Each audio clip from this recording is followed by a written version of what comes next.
بسم اللہ الرحمن الرحیم۔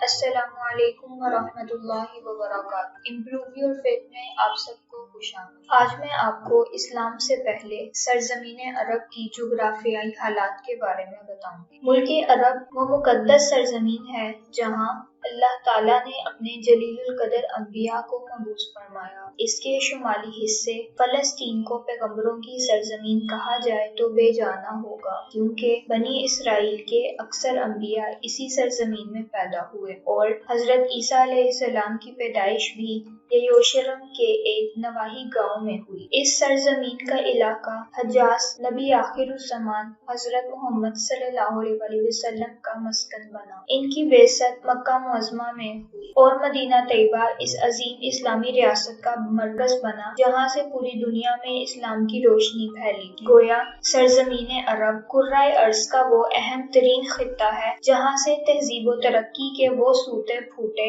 جن سے دنیا بھر کے انسان فیض یاب ہوئے۔ جغرافیہ تمام تاریخی علم کی بنیاد ہوتی ہے، اسی لیے ملک عرب کے تاریخی پس منظر کا مطالعہ کرتے ہوئے سب سے پہلے ہمیں اس ملک کے جغرافیائی حالات اور تاریخ پر ان کے اثرات کا سرسری مطالعہ کرنا چاہیے۔ ملک عرب ایک جزیرہ نما ہے جس کے جنوب میں بحیرہ عرب، مشرق میں خلیج فارس اور بحیرہ عمان، شمال میں ملک شام اور مغرب میں بحیرہ کلزم ہے۔ اس کا رقبہ 11,86,600 مربع میل اور آبادی 14 ملین ہے۔ 1989 کی مردم شماری کے مطابق یہ آبادی 56.19 ملین سے زیادہ ہے، جس میں اسرائیل کے 38 لاکھ یہودی اور لبنان کے عیسائی بھی شامل ہیں۔ جزیرہ نمائے عرب دنیا کا سب سے بڑا جزیرہ نما ہے۔ جغرافیہ دانوں کا خیال ہے کہ یہ ملک کسی زمانے میں اس وسطی صحرا کا حصہ تھا جس کو وادی نیل، خلیجوں اور سمندروں نے اب جگہ جگہ سے کاٹ دیا ہے، اور اس کے اجزاء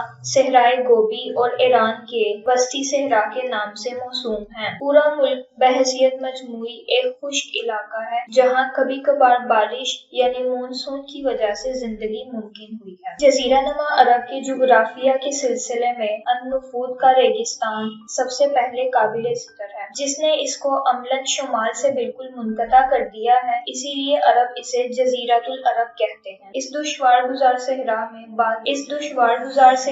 باد سموم ریت کے ٹیلوں کو ایک جگہ سے دوسری جگہ منتقل کرتی رہتی ہے۔ ساحلی علاقے کے ساتھ ساتھ سمندر اور پہاڑی سلسلے کے درمیان میں 40 میل چوڑا میدانی علاقہ التہامہ کہلاتا ہے، جس میں حجاز و یمن کے مختلف علاقے شامل ہیں۔ ساحل سمندر کے قریب ہونے کی وجہ سے یہاں پانی مل جاتا ہے، اسی لیے یہاں سے تجارتی قافلے گزر سکتے ہیں۔ قدیم عرب کی معیشت میں اس کو اسی وجہ سے بہت اہمیت حاصل تھی۔ اگر آپ کو ہماری آج کی ویڈیو پسند آئی ہے تو چینل کو لائک اور سبسکرائب کریں، زیادہ سے زیادہ شیئر کریں اور بیل کے آئیکن کو پریس کریں تاکہ ہر آنے والی نئی ویڈیو آپ کو سب سے پہلے مل سکے۔